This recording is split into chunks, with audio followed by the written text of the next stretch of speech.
Well, folks, we might make a start. Welcome to this event.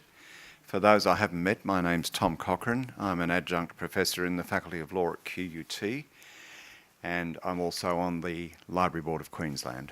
And in fact, it is the State Library of Queensland and the QUT Intellectual Property and Information Law Group who bid you welcome today. And I want to particularly acknowledge Anna Raunick from the State Library, whose area has assisted with all the arrangements, and Nick Souza, Associate Professor, heading this research group at QUT.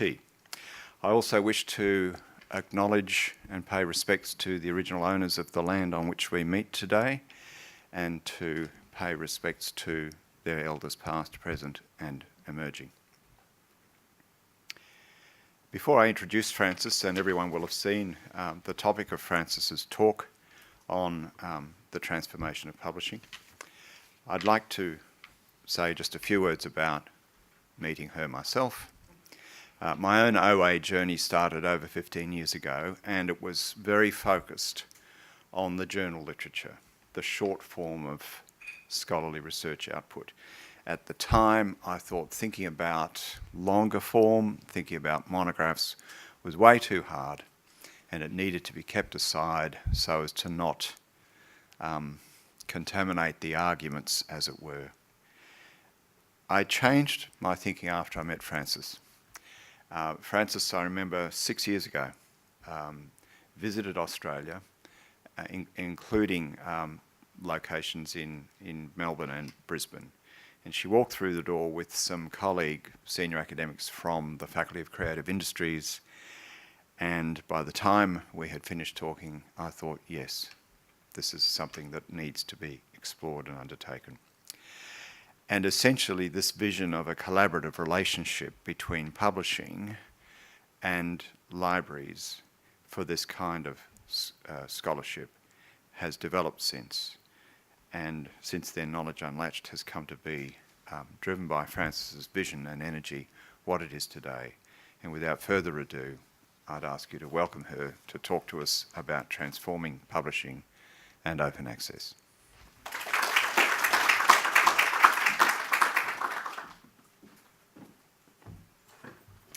Thank you very much, Tom. I too would like to pay respects to the original owners of the land and this wonderful country that I've had the pleasure of visiting. And I also want to thank QUT and Tom for the original support for this wacky idea of mine. When I first started thinking about it and talking to librarians, they said publishers won't do this, and publishers said librarians won't do this. It made the Middle East process seem like a dawdle compared to what I was facing between these two groups. But it has worked, and other things have worked. And that's what I'm really going to be talking about, that publishing is changing, and of course, libraries know that life is changing. How many of you are librarians, please? Okay, so nearly half. And everybody else, there's a little bit of something here for everybody, but just to bear in mind that I am looking at monographs. And so what is a monograph? A monograph is a long academic and peer-reviewed work on a single topic, normally written by a single author and extended to also include peer-reviewed edited collections by multiple authors. That's the definition.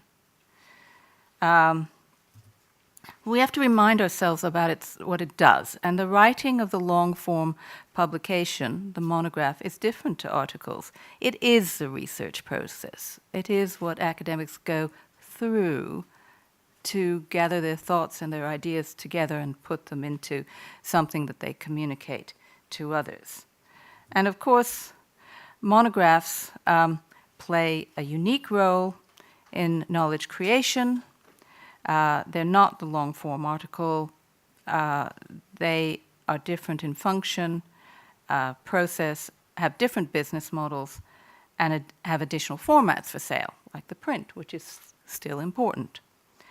And increasingly, the monograph is the big data. The text mining that one can do now is fabulously interesting. Now, for those of you who are taking notes, there are 96 slides, and I will go through them very quickly, but don't worry, they will be on a public SlideShare very soon, and I think this is being recorded. Anyway, but you don't want to hear the whole lecture again, you just want to look at the SlideShares. Now, I was thinking about how to organize what I was going to say. What I wanted to say was just about everything I've picked up in the last 10, 12 years about open access, and that's more than one lecture. But here's my organizing model. It's an octagon, and there are segments for each and every piece of the jigsaw puzzle that is very important, that has different stakeholders, different actors, and play a different part in getting from closed to open. So we're going to go through this, but when I was in Perth at Curtin, the librarian there told me, well, why is authors and readers so far around in this octagon? Shouldn't you be starting with authors and readers? So I've rejigged the slides to start with authors and readers, but I didn't have the software to rejig my very pretty octagon. So we're going to talk first about authors and readers. Then we'll go on to Oay Policies. And with each segment, we'll have a little roadmap where I'll say this is what we're going to talk about in this segment. So we do have some systemic challenges. Why are policies so vague? Where is the funding coming from? Why are publishing costs so hard to pin down? And how does OA for books fit in with the bigger new digital landscape, with changes in the way knowledge is generated and how it's communicated? And why are all my segments looking like this? So that's what we're going to be talking about today. So authors and readers. First, I want to talk about what do authors think about OA. I want to talk a little bit about licensing. I could do a whole day on licensing, and what we want to keep and what we want to not keep and what we want to improve with going forward. So do authors really love OA? You would think they would. They'd get greater dissemination, possibly read by more people, more impact, whatever. Well, yes and no. Attitudes vary, and they vary from country to country, and I'll be showing you some information on that soon. They vary from discipline to discipline, whether they like OA or don't. They vary by where they are in their career track. Sometimes the very young scholars want to follow the old traditional route of getting acknowledged for what they've done, and they don't see the benefits of OA. And some of the older academics who don't care about the old hierarchy of publishing are very happy to go OA. And then there's everybody in the middle. And some of the most vocal people have been the ones who, I always call them the bottle half full people, or half empty, half the bottle half empty people, because they say, oh, you can't get this particular slide from the Getty, they won't license it to me for OA, and so I don't want to go on OA. Well, that's throwing the baby out with the bathwater. There are solutions to that. And what some studies have found are that there's just a limited understanding of the benefits of OA amongst authors. But where they get it, they understand that usage figures are a definite plus. And it's astonishing how much more popular monographs actually are when they're open than you would think. Absolutely astonishing. And increased exposure and impact helps justify that particular book. We'll say more about that later. And if you look at this, there's some little vignettes, stories of very happy authors, and why OA has helped them. So now a little bit about licensing and author choice. And this is from the Directory of Open Access Books, which has now, I think, nearly 10,000 OA books listed. And from comparing these 8 countries, where we had statistics, over half were published with the ND, no derivatives. Now, this is really interesting because a lot of people say, oh, it's got to be CC BY so you can do anything with the content. But writers of books aren't necessarily all that happy about that because it's a different proposition to the short article that just reports on some research. And so here we are finding that publishers are respecting the author's wishes and going no derivative. And of course, NC, non-commercial, that says that it's only the originating publisher that has the right to commercialize the book by selling printed books, for instance. There are always deals to be done. It doesn't actually say it can never be done. It says you just have to go through the process of discussing it with the publisher. So what to keep? Well, the things that people really want to keep: quality assurance, peer review. And the role of the editor in publishing houses that are publishing books is very different from the journal world because they have much more impact at a very early stage in shaping the book. And authors like this. There's new software coming on stream to make all of that side easier. And of course, what everybody wants, all sides are easier to use platforms. And thankfully, work is being done on that. So now let's shift quickly to Oay Policies. I'm going to talk a little bit about what's going on in Europe and the UK. This is where I break into tears and apologize for Brexit. But actually, in OA, there's actually some interesting stuff happening in the UK. But everything else, I'm sorry, my country's having a collective nervous breakdown. But let's focus on the continent first. I was a co-author of a study that was sponsored by Knowledge Exchange, which is a body of people like JISC from 8 different countries, funding a landscape study on those countries. And it's a very long document. It's available free on the web, of course.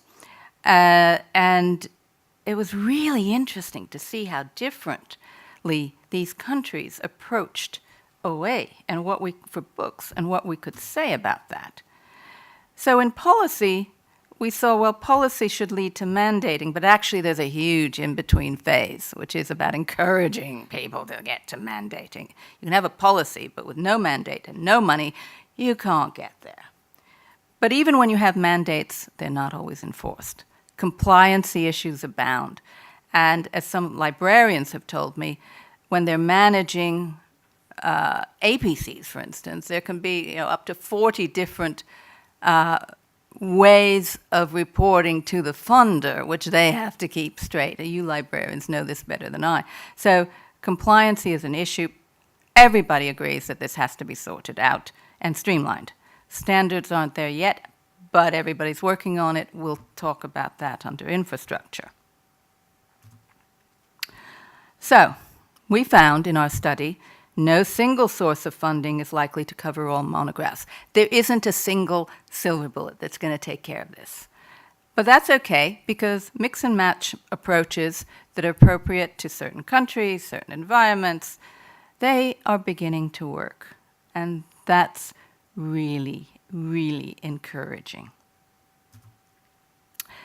So we have publishing models and sources of funding that are working together somehow, coming up with different schemes to make OA for books work, OA for monographs, and the infrastructure is improving.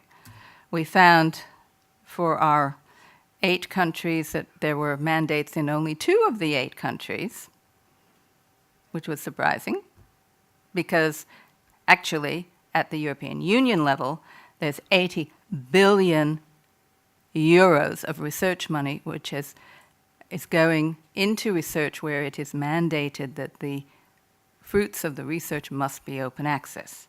So somehow people have to make this work. In the UK, we have something very interesting happening.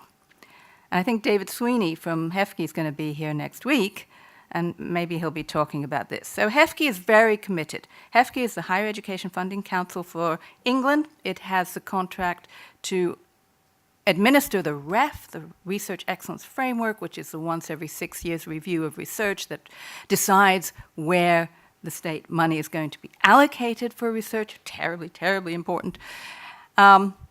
And so HEFCE does this for the whole of the United Kingdom. For how much longer, we don't know, because we don't know whether Scotland's going to go independent. We don't know what's going to happen in Northern Ireland. Wales will probably stay put. But, and HEFCE's being reorganized as well, independently of Brexit. Nevertheless, they are committed to going open access. And they have done a study to show that if all the books that are submitted to the REF were to go open access and the budget came from a top slice, it would cost just over £19 million a year. With a 5-year REF cycle, that's a lot of money.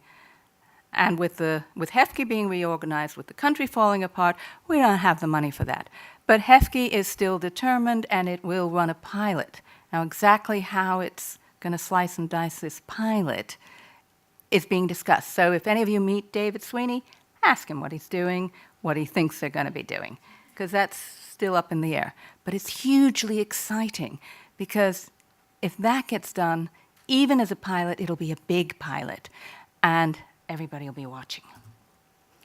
So now let's talk about funding OA books. So it's all right to have everybody terribly enthusiastic, even mandating, but we need money. And I've been arguing that there is enough money in the system. We just need to rechannel where it comes from and where it goes to. And I've looked at a number of reports, and I want to talk about 3 particular reports here. Three headings here. We're going to look just very briefly. Simba Information is a consultancy company, well respected, and the key point here is the second point. It expects a growth of 30% per annum in OA books going forward with this mix and match model, where there'll be money from a number of sources, and I'll show you where they think it's coming from, where we think it's coming from. Humanities and social sciences, which have the most number of books as compared to the sciences, will depend on these mixed models and not just on BPCs, book processing charges. But the last point in it is interesting because it says all of their analysis does not take into account what might happen if one of the very big companies in this space decides to make a real commitment to open access. One of them is Informa, who owns Taylor and Francis, who own Routledge, one of the biggest monograph publishers in the world. The other is Palgrave, which is owned by Springer Nature, one of the biggest publishing companies in the world. And we can already see they're up to something, because they're hiring people to work in newly established open access divisions, which have subdivisions for open access books. And they're not the only ones, but they're the big ones. If they decide to go for it in a big way, things will happen much more rapidly. That 30% will increase. Out of America. So, Andrew Mellon Foundation. You may know of the Mellon Foundation. They've been funding infrastructure and capacity projects.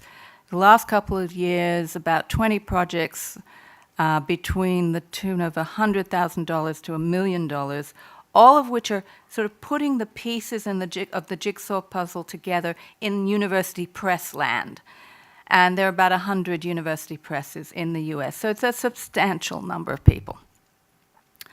And ARL, Association of Research Libraries, American Association of Universities, and American Association of University Presses are working on a project where I think about a dozen to 20 universities are looking at funding OA books for ECAs, early career academics. So looking at that very particular problem, because it's hard for a not very well established young academic to get a book published, and yet they need to in order for their careers to advance.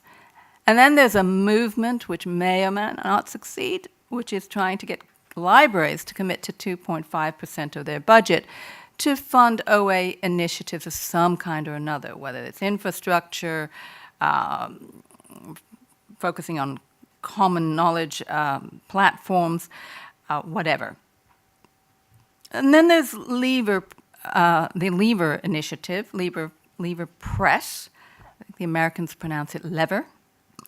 And that's the Oberlin colleges, 40 of them, which have together founded this little press, which will be publishing about 60 OA books, and focusing not just on OA, but very innovative new digital humanities type content.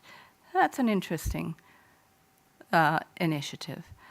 And Luminos, which comes out of the University of California Press. Now what they're doing is they've decided that it costs about $15,000 to publish an open access book, and the authors should somehow manage to bring $7,500 from their institution. They have a library support scheme. Which a number of libraries have pitched in some money into this program. And then there's a subsidy pot from UCL Press itself. It's a very wealthy press. Very few university presses are as wealthy as they are. And then there is also the revenue from print sales being put into this pot. So that's a very interesting new model. Everybody's watching. And one of the things that's happened is that as universities, institutions recognize the link between impact and research funding, they're looking at how to measure impact. We'll say more about this when we're looking at metrics. But they're beginning to put in money from the central university budget. That's hugely important. That goes from vice chancellor level into whatever committee is responsible for submitting to refs and equivalent national review bodies for research funding. And so that's, again, an interesting development on the funding side. And there's new interest in experimentation with new publishing, new university presses. In the UK, we've got 26 new small university presses that have been launched in the last couple of years.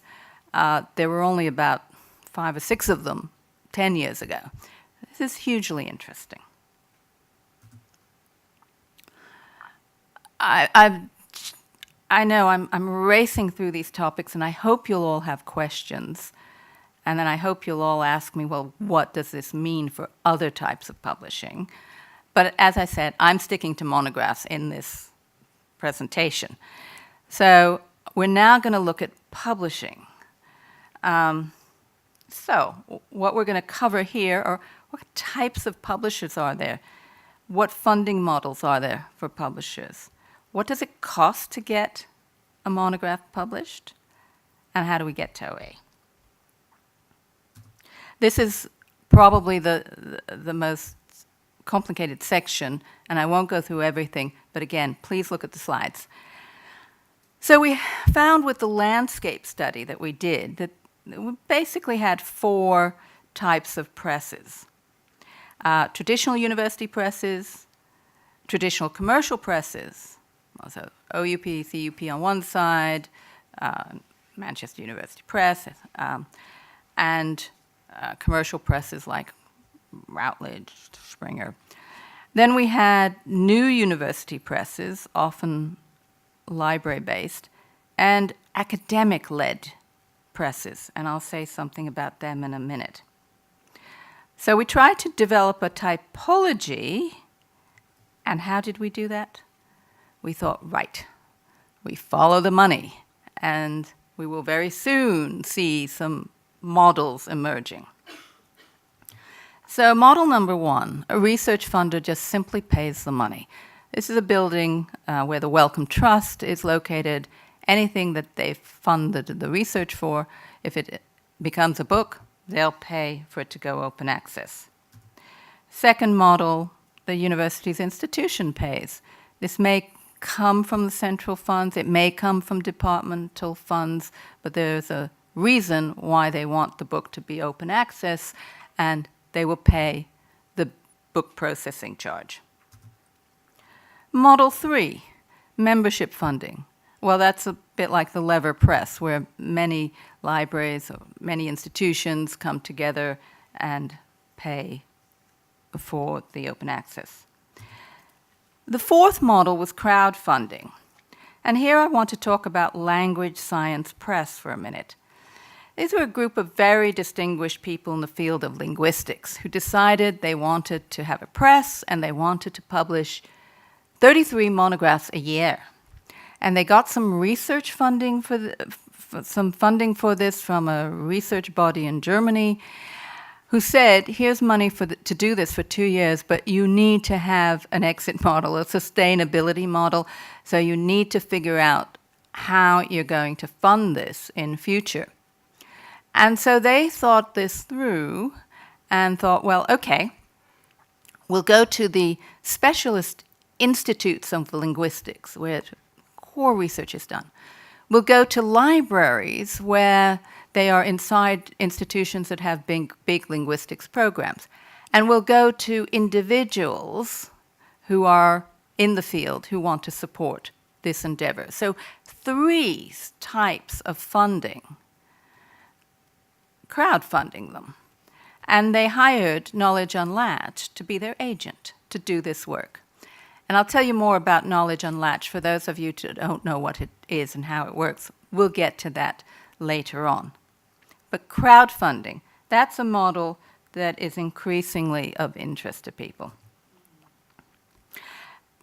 Model 5, we found, particularly in continental university presses, that a lot of the work was hidden and unaccounted for. There was some, postdoc fellow somewhere in a corner who would do some copy editing and wouldn't charge for it. It was just part and parcel of the work. And so, of course, then the university press that got all this free labor would have a lower book processing charge because it wasn't fully costed. And then we had the full institutional funding model, and the poster child for this in the UK is UCL Press. It's now publishing 50 books a year. It was only launched 3 years ago, and it's funded out of UCL to the tune of about nearly £500,000 a year. Their accounts are public and online, and it's transparent about the full costs. And one of the points I want to make is a BPC is not an APC. And the reason for that, there are lots of reasons for that, but the BPC as a charge is sometimes a full or partial publishing cost. It's sometimes a full or partial income substitution. It sometimes covers other formats, or it relies on other formats that are selling, but nobody knows exactly how many print books will sell of a humanities book if it's open access. We know that they still sell. I have the stats from Bloomsbury Academic, a company, a branch of Bloomsbury that I set up in 2009, where we know that the open access books are selling at least as well, sometimes even a little bit better than the closed ones. Sometimes worse, sometimes better. But in aggregate, there is some money still coming in on the print. And does it include profit or surplus? Hugely controversial, but I just want to point out that in book publishing in the humanities and social sciences, I only know of one company that makes more than 10% profit. Everybody else makes substantially less or makes a loss. The AUP says that in America, the average monograph is selling an average of 150 copies per monograph for the closed book. So this isn't the battle that there is with that company that starts with an E. It just isn't. So one can relax. Nevertheless, one does need to know what is the difference between a charge and a cost. They're not the same. This is just a reminder that publishers do actually do something. And this is a reminder that the costs are sometimes fixed, they're the things that you have to do, and then sometimes variable, which variable, it just accumulates. These are costs that are associated when you're selling unit by unit. And then people say, well, why is this company charging so little and that company charging so much more for the book processing charge? Well, we found in the landscape study the cheapest was 500 euros just for hosting, and the most expensive was the one that did a real Rolls-Royce service for the book. And this is what it cost. So I'm going to now swiftly I'm going to skip a few slides, which is all about summarizing what I just said. But I think we are at a point where leading publishers understand and are happy with BPCs. There is funding for new publishers emerging. The traditional systems are likely to coexist with more OA. Cost savings with OA will be coming, and there'll be therefore a greater return on investment. Infrastructure. This is a set of slides coming that are mainly directed to librarians, and I won't dwell on them, but you know all about this sort of thing that's happening. Discovery challenges. Discovery and their reliance on metadata, dissemination and metadata, hosting and preservation. So these are a bunch of slides from OAPN that hosts the largest number of OA books in the world. And we all know it's all dependent on discoverability. And what we're seeing happening is that people are beginning to recognize that discoverability is entirely dependent on good metadata and on systems and companies that deliver the systems that enable people to identify content. DOIs, ORCIDs, nerds, all sorts of things. Onyx has to be good. MARC data needs to be good. And all of these intermediaries, ProQuest, SUM, and EBSCO, these people have to do a lot more to work on easily discoverable open access content. And there are things happening that are really quite interesting. There's hosting and discovery platforms that are for open books. JSTOR and Ingenta that are commercial have put on an open access field, and they will not sell the content that is on open access. So they've just done away with double dipping. And a very serious group of American librarians will in December be sending a letter to ProQuest and EBSCO saying they expect them to do the same soon. These two companies have said it's a technical issue. You know, we all hide behind technical issues. Just get it up on the program and do it. They can do it. Preservation is fine. There's multiple preservation places for OA content already. So we've got good infrastructure services. We've got added value services. And we are building infrastructure. There's a big European-based project, and then there are the Mellon projects. And now I'm going to talk about content and services, just looking at the big issues. This is literally 2 minutes, but we could spend the whole day on this. Who owns the content, and who decides on licensing policy? We know that from in the journal world, many of the traditional publishers insist on holding the copyright. That's not the case with books. On the whole, the publishers are fine with the author holding the copyright, but they get into an exclusive contractual arrangement and with that agree the licensing policy. And that was the slide I showed before. And these are the big issues in this area: data analytics, workflow processes and tools, who's developing these tools and new services, and what does that mean for accessibility in the future. Metrics. This is a wonderful area. There are a number of new studies which I would recommend that you have a look at. The first one is a Springer study, which looked at 350 open access books and their lives over 4 years. There are a lot of slides here which I will not cover here.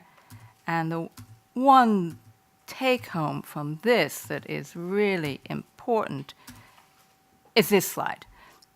These books, when compared with comparable closed books, were downloaded 7 times more than closed books, and they were cited 50% more and mentioned 10 times more.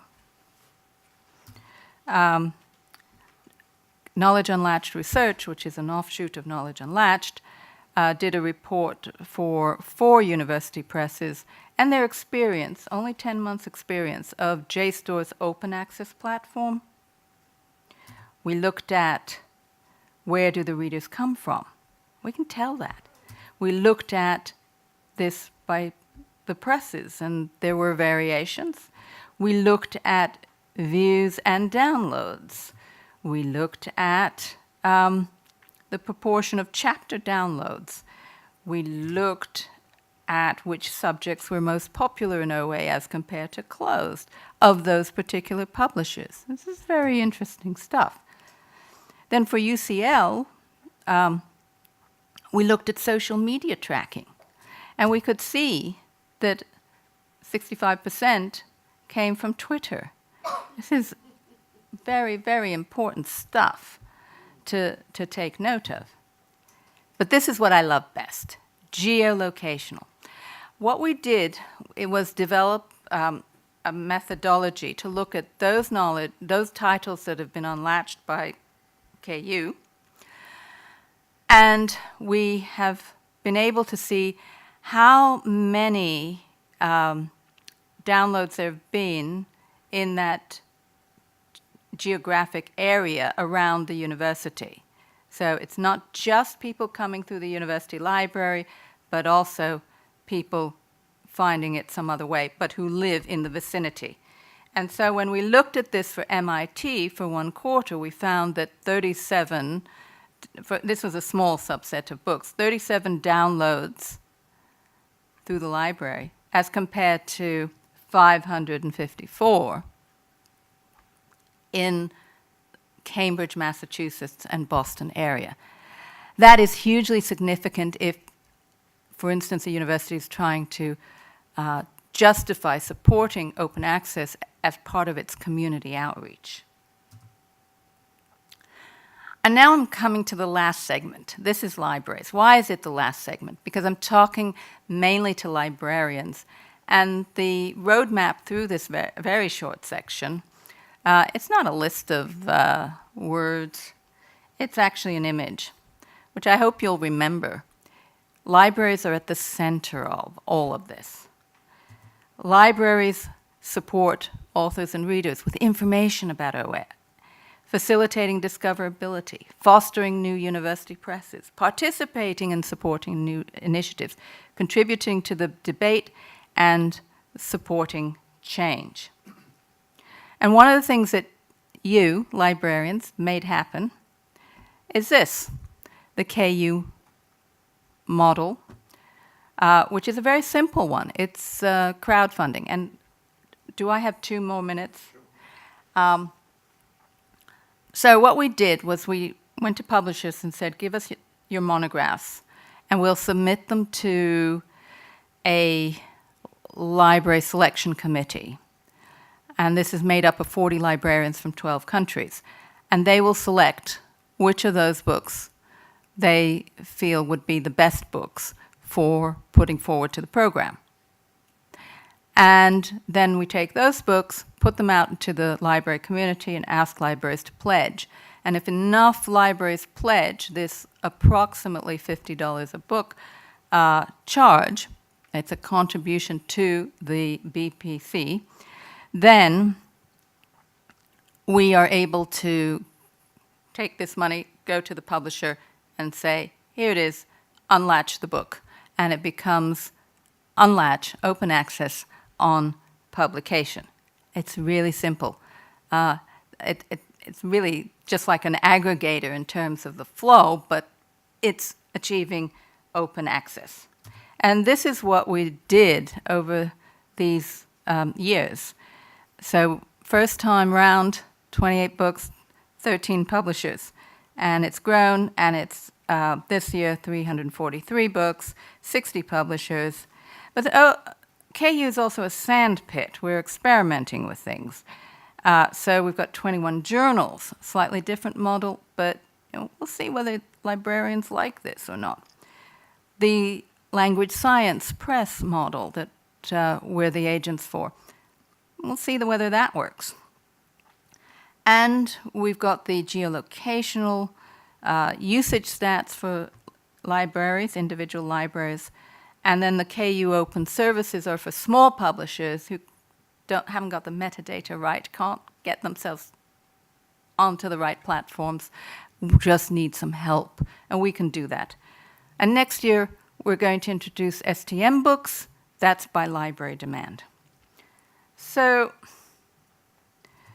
back to my octagon with its ridges. What I would like to see is something like this, where everybody works together and where we can achieve successful open access that is sustainable, meets the needs of everybody, doesn't irritate in terms of workflow, and where the content is used and reused and reused. Now, I've been telling you a little bit about what has been happening in my part of the world, Europe and North America. Of course, there are things happening elsewhere in the world as well.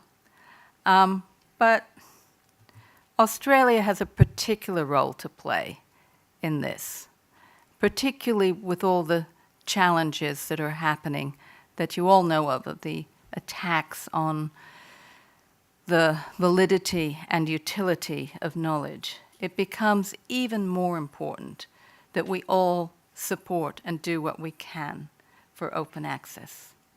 Thank you.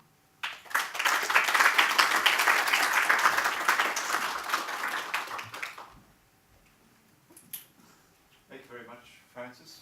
The floor is open for questions or comments that anyone might want to make, and there's a roving microphone here if you would like to use that. We'd like you to use it, in fact.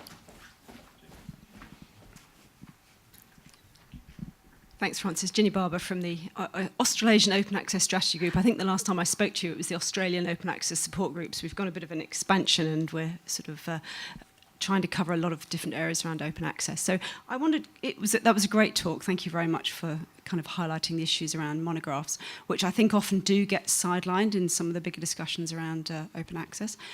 Could you possibly just talk a bit more about the 2.5% challenge? And the thing that I hear a lot about is this extra demand on libraries to fund OA above current subscriptions and how difficult that is. And I think like you, I've been in this for a very long time, and we thought we were going to get over that activation hump a long time ago, but somehow we haven't. And the challenge of funding infrastructure as well, which I think is also problematic. Okay, so first of all, I wouldn't look at books and subscriptions together, because on the whole, books are single unit purchases, and subscriptions, we tend to think about journal subscriptions, which tend to be ongoing commitments. Indeed, the ARL divides these two very much in sort of repeatable, non-repeatable, and they have some terminology for that. So for books, what I have said is don't think of this as additional funding. Think of it as replacing the money that you're spending on closed books. And if it's channeled properly, and if all the different models work together in a way that there's not too much overlap, but there's enough coverage, what you will get is, ideally, you'll be spending less on books and getting more. If I look at the Kayuu model, with the average Kayuu contribution being $50 and the average multi-user site license for an equivalent closed book being $150, you can see the difference. So, so that's my line on books. The 2.5%, it is a very radical thing, and I don't know. It's very new as an idea. Will it succeed? Who knows? But the idea that it highlights the role of libraries in helping to move to OA is not a bad one. And it should, even if not 2.5%, collectively librarians can do an awful lot, whatever they decide to do. And I've seen tremendous examples of that. But collectively, you should be putting pressure on the intermediaries to get their systems to work for you better for open access. And once those things are in place, to also have transparency of where the charges are, because the intermediaries tend to take about 50% of what you as a library are paying for a product.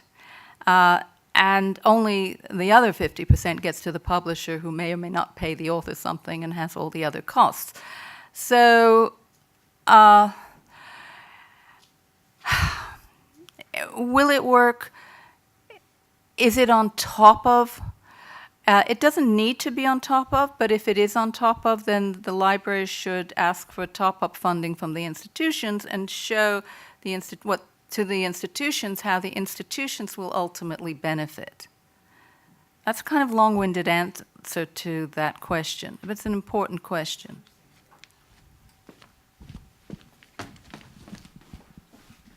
Thank you so much, Frances. I really appreciate the quite comprehensive overview, and there's a lot to digest in those slides, which I'm looking forward to. I was wondering if I could push you to reflect on lessons learnt in scholarly publishing, and whether any of these models or techniques might be of interest or more broadly applicable to trade publishing or outside of academia, or is it something that is specific to academia? Are there lessons to learn? Okay, so there are lots of lessons to be learned on how to do it, but trade publishing is different. Authors want to be remunerated, quite rightly, whereas for academics, the remuneration for the author on a monograph is nil to a couple of $100. But the real remuneration is their career progression. But there are some lovely stories coming up about how if you open up the content of a writer one way or another, that money can be made, and that the walls between open and closed, particularly with books, is slightly more porous than one would think. My favorite story, an ambulance driver in London ran a blog called Blood, Sweat and Tea. Blood, Sweat and Tea. And the blog was all about his experiences as an ambulance driver. And he decided that he would publish a book arising out of the blog. So he would self-publish the book, and he did so. And it was so successful that Random House noticed, and so they picked him up and they published him as a book, which they sold. And of course, they have many more channels than this guy could reach self-publishing or even online. And the book did very well.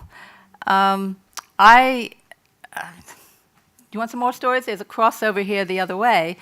At Bloomsbury, one of my editors came with a title called The Precariat, and the decision-making committee to publish or not to publish projects made up also of salespeople. The salespeople said, we cannot publish this with that title. Nobody knows what it means.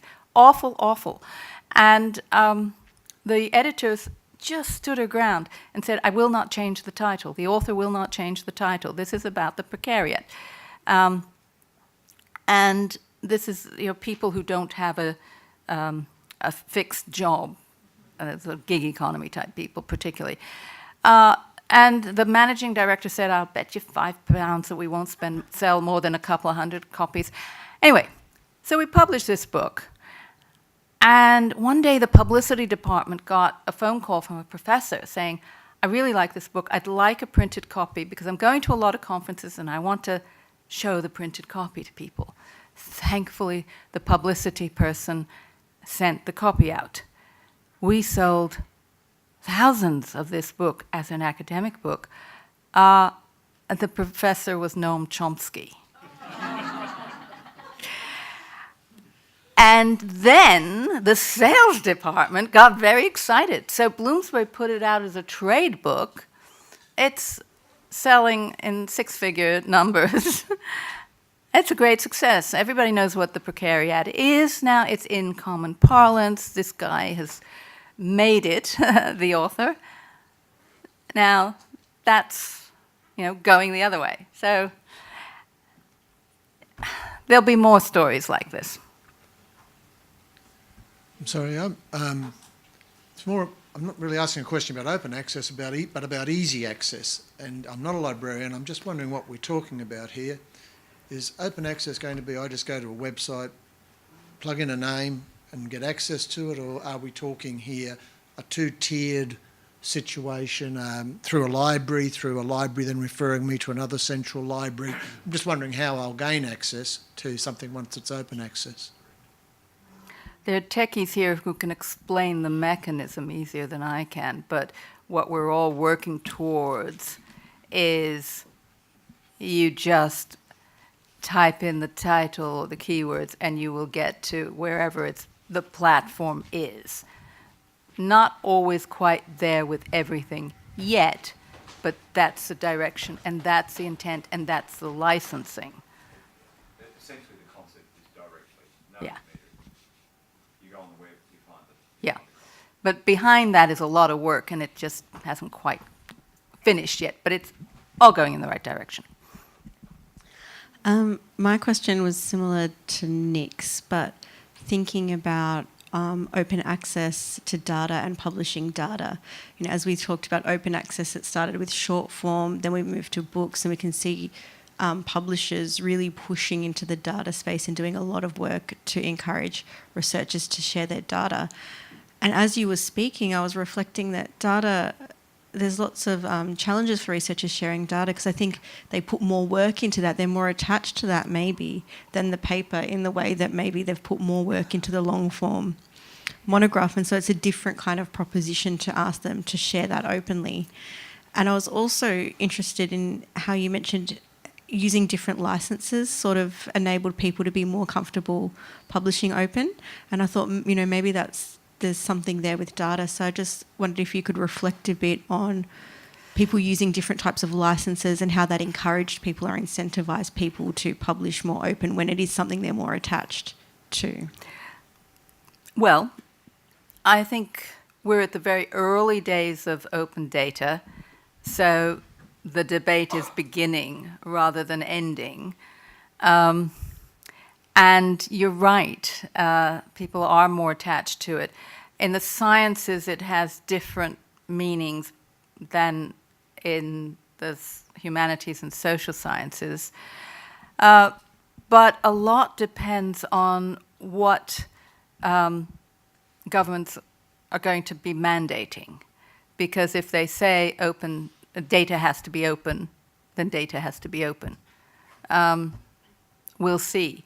But obviously, the more people can benefit from it, they'll see, okay, well, I didn't want to put my data on, but these other people, they have, and I've benefited so much from it, I might as well. Our government decided to go for open access in the coalition government earlier on. It was a minister, David Willits, who was very much behind it, and also Vince Cable from the business department, because they could see that business and our research strengths would benefit financially for the country if we were an open access country. That was not motivated by altruistic senses of, it would be a good idea if all the developing countries got access to everything.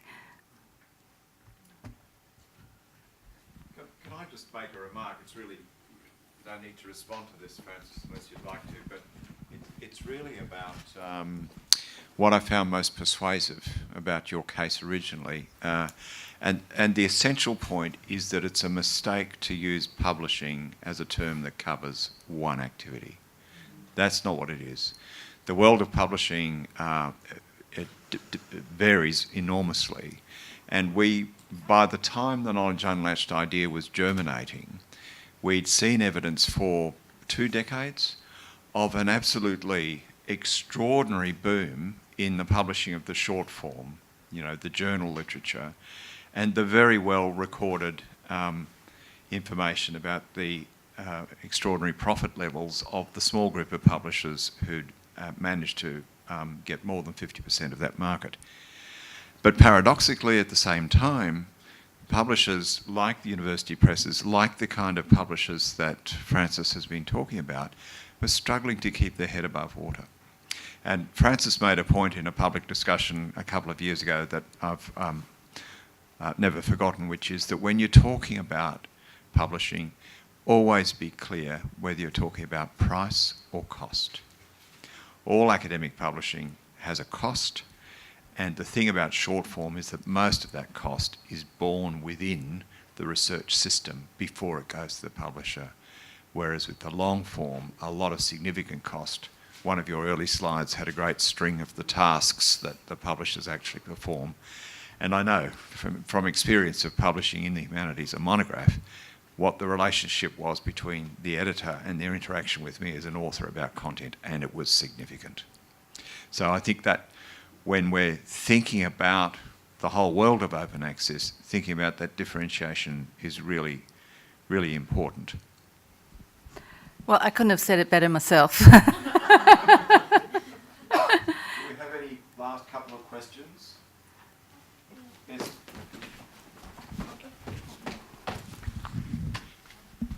Hi, Frances. I wonder if you can perhaps join a couple of things that I might have joined by mistake, but you made the comment that there is not the battle for the book, that there is for the journal article, I think. The battle that I was referring to is the battle against the hugely profitable publishers that are siphoning this 35% off and out into the system. It's not that battle. Okay. And then you also made a comment that publishers are employing. So I just wondered, where is that endeavour going to be expressed, that Sorry, employment? publishers are Are employing staff? Yes. So what are they putting those staff to? And I guess then what lessons can we learn from what they're doing? Okay, so there's a really good report that came out of America, which was funded by, again, the Mellon Foundation through their Ithaca SNR branch by Nancy Marin, which has all those costs broken down and has found that the bulk of the cost for monographs is in the editorial staff. And you can see the whole range across 20 university presses. So I refer you to the Marin report on that one.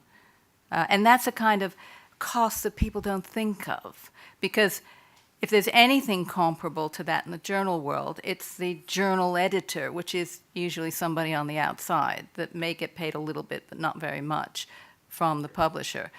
But this editorial input that Tom was talking about is a big part of that. Thanks very much for a very compelling presentation, Frances. And I guess one of the things that impressed me was this picture that you provided around MIT and the use locally as well as the community. I think that's a really compelling picture. Can I ask, with respect, are there any downsides that we have to think about in relation to this?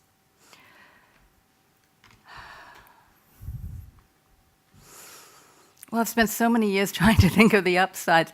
But, you know, you're right. I mean, there are some types of books that will never go open access because they are, from a copyright point of view, too problematic. And Hefke has acknowledged that, and it expects that in this next but one round, only 75% will be easily going open access. And they're just saying, you know, let's leave the rest until that world, those worlds that are acting as blockages sort themselves out. And I think you'll be hearing more about that. But can I just add one little anecdote, which I just absolutely love? When I was CEO of Manchester University Press, in 2016 we had about 100 books that had been open access for 5 years. And I looked at the download stats. And these were books that would normally sell about 200 copies if they were closed. Open, they were downloaded on average 7,000 times. But the really interesting bit about it was that they were downloaded in 208 countries. So I looked at this and I went dashing off to the Vice Chancellor and I said, look at what your press is doing. 208 countries, this is better brand recognition than Manchester United. So she looked at this and said, we only get students from 180 countries. I'm going to go talk to the Deputy Vice Chancellor and find out where are the other 28 countries. I want your list. And then suddenly the university started listening to what it was that we were doing. And we got more support. We got a better building. We got, you know, all sorts of lovely things happened. And that's just one little anecdote. And that was without geolocational data in those days. Folks, I think we've come to our time, so would you join me in thanking Frances for her? Thank you. Thank you very much.